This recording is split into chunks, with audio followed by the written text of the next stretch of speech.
ഇന്ന് വെള്ളപ്പയർ പുളി അതാണ് ഉണ്ടാക്കാൻ പോകുന്നത് കേട്ടോ. അപ്പോൾ അതിന് നമ്മൾ വെള്ളപ്പയർ ഒന്ന് ചെറുതായി ചൂടാക്കി വയ്ക്കുക. അങ്ങനെ എടുത്ത് ചൂടാക്കി വെച്ചാൽ കുറേ കാലം കേടുവരില്ല, ആവശ്യത്തിന് നമുക്ക് എടുക്കുകയും ചെയ്യാം കേട്ടോ. അപ്പം അതിന് ഇതിന്ന് കുറച്ചെടുത്ത് കുതിർക്കാൻ വെക്കണം. കുതിർത്തിട്ട് നമ്മൾ ഉപ്പും മഞ്ഞൾപ്പൊടി ഇട്ടിട്ട് വേവിച്ച് വെക്കണം. എന്നിട്ടാണ് കറി ഉണ്ടാക്കുക. ഞാനിന്ന് ഒരു വെള്ളപ്പയറിൻ്റെ പുളിയാണ് വെക്കാൻ പോണത്, പയർ പുളി. അപ്പോൾ അതിന് പയർ ഞാൻ വെള്ളപ്പയർ കുതിർത്ത് വറുത്തിട്ട് ലേശം ഒന്ന് ചൂടാക്കി വറുത്തു, എന്നിട്ട് കുതിർത്ത് വെച്ചിട്ടുണ്ട്. പിന്നെ ഇതിൽ മഞ്ഞൾപ്പൊടിയും ഉപ്പും ഇട്ടിട്ട് വേവിക്കാൻ വെക്കണം. ഇത് ആ കൂട്ടാനുള്ള അരവാണ്. ചെറിയ ഉള്ളി, നാളികേരവും ജീരകവും. ഇത് നമുക്ക് ലാസ്റ്റ് വറുത്ത് കൊട്ടാനുള്ളത്. പിന്നെ ഈ വെള്ളപ്പയറിൻ്റെ കൂടെ നമ്മൾ വെള്ളപ്പയർ വെന്ത ശേഷം വഴുതിനങ്ങയും തക്കാളിയും കൂടി ഇട്ടിട്ടാണ് നമ്മൾ ഈ കറി ഉണ്ടാക്കുക കേട്ടോ. അപ്പോൾ ഇത് നല്ല ടേസ്റ്റുള്ള കറിയാണ്, ഹെൽത്തിയാണ്. കാണിച്ചു തരാം എങ്ങനെ ഉണ്ടാക്കുക എന്നുള്ളത്, ഓരോന്നായിട്ട് കാണിച്ചു തരാം കേട്ടോ. അപ്പോൾ ഞാൻ വെള്ളപ്പയർ അടുപ്പത്ത് വെച്ചിട്ടുണ്ട്, വെള്ളം ഒഴിച്ചിട്ടുണ്ട്. ഒരു ഗ്ലാസ് വെള്ളം ഒഴിച്ചിട്ട് അത് പാകത്തിന് വെള്ളം ഒഴിച്ചോളൂ. ഇനി അതിലേക്ക് മുളക് പൊടി, ഒരു 2 സ്പൂൺ മുളക് പൊടി. ഇതിൽ പുളി കൂട്ടാനായത് കാരണം നല്ല എരിവുണ്ടായിക്കോട്ടെ കേട്ടോ. അതിൽ 2 സ്പൂൺ മുളക് പൊടി, കുറച്ച് ഉപ്പ് ഇട്ടിട്ട് വേവിക്കുക.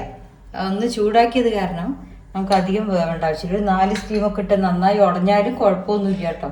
അങ്ങനെ അതിന് ഒരു 4 സ്റ്റീം ഇട്ടിട്ട് വേവിച്ചെടുക്കുക. ഇപ്പോൾ വെള്ളപ്പയർ ഇതൊക്കെ നന്നായിട്ട് ഉടഞ്ഞിട്ടുണ്ട് കേട്ടോ. ഞാൻ 3 സ്റ്റീമേ ഇട്ടുള്ളൂ, നന്നായി ഉടഞ്ഞിട്ടുണ്ട്. ഇനിയിപ്പോൾ ഇതിലേക്ക് നമ്മൾ ഒരു തക്കാളി, വഴുതിനിങ്ങ ഞാനത് കഴുകി വെച്ചിട്ടുണ്ട്. ഒരു 2 ചെറിയ വഴുതിനിങ്ങ അടച്ചാൽ ഒരു 2 എണ്ണം കേട്ടോ. വലുതാണെങ്കിൽ ഒക്കെ 1 മതി. അത് ആവശ്യത്തിന് പച്ചക്കറി വേണ്ട മാതിരി ഇടാം. അപ്പോൾ അത് 2 മീഡിയം സൈസ് വഴുതിനിങ്ങ ഇട്ടിട്ടുണ്ട്. ഈ കുറച്ച് വെള്ളം ഒഴിച്ചിട്ട് ഒരു സ്റ്റീമും കൂടെ നമ്മൾ വയ്ക്കുക. എന്താ വെച്ചാൽ മുളകും ഇതൊക്കെ പിടിക്കാനാണ്. അപ്പോൾ അതിൽ കുറച്ചും കൂടെ വെള്ളം ഒഴിച്ചിട്ട് ഒരു സ്റ്റീമും കൂടെ കുക്കറിൽ വയ്ക്കുക കേട്ടോ. ഇപ്പോൾ ഇതാ വഴുതിനിങ്ങയും വെള്ളപ്പയറും തക്കാളിയും ഒക്കെ കൂടിയിട്ട് ഇതങ്ങനെ ഉടഞ്ഞിട്ടുണ്ട് കേട്ടോ. ഇനിയിപ്പോൾ ഇതിൽ ഉപ്പും പുളിയും നോക്കിക്കോളൂ, തക്കാളിയുടെ പുളി എത്രയുണ്ട് നോക്കിക്കോളൂ കേട്ടോ. നന്നായി ഒന്ന് ഉടഞ്ഞോട്ടെ, കുഴപ്പമില്ല.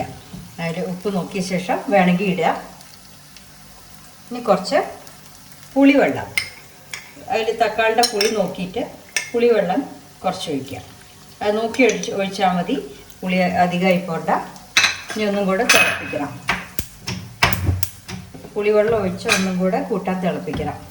നന്നായി ഒന്ന് തിളച്ച് കഴിഞ്ഞാൽ പുളിയുടെ പച്ച മണം ഉണ്ടല്ലോ, അത് പോയി കഴിഞ്ഞാൽ നാളികേരവും ചെറിയ ഉള്ളിയും ജീരകവും കൂടെ അരച്ച് വെച്ചിട്ടുണ്ട്, അത് ഒഴിക്കുക.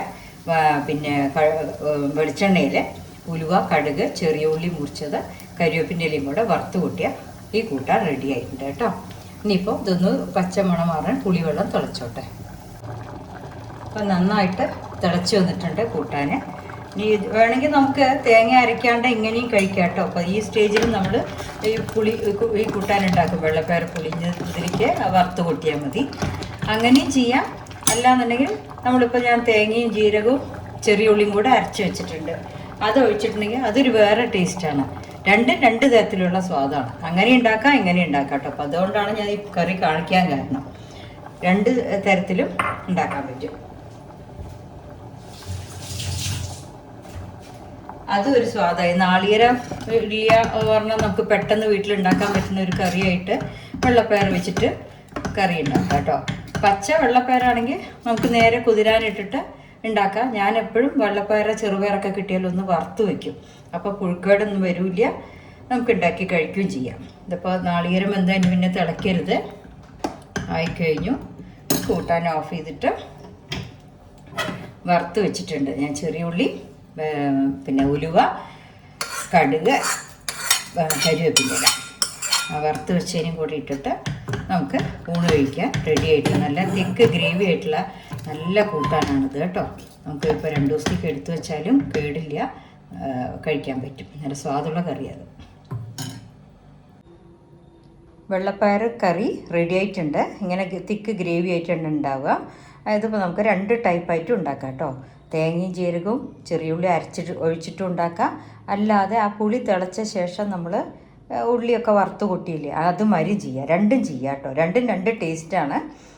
എന്തായാലും കുറച്ച് പേർക്ക് ഇത് കുറച്ച് വെള്ളപ്പയറുണ്ടെങ്കിൽ തന്നെ ഈ കഷ്ണം ഉണ്ടെങ്കിലും ഒരുപാട് ഗ്രേവി തോന്നിക്കുന്ന ഒരു കറിയാണ്. നന്നായിട്ട് കഴിക്കാൻ പറ്റും, നല്ല ടേസ്റ്റ് ഉണ്ട്. എല്ലാവരും ഉണ്ടാക്കി നോക്കൂ കേട്ടോ.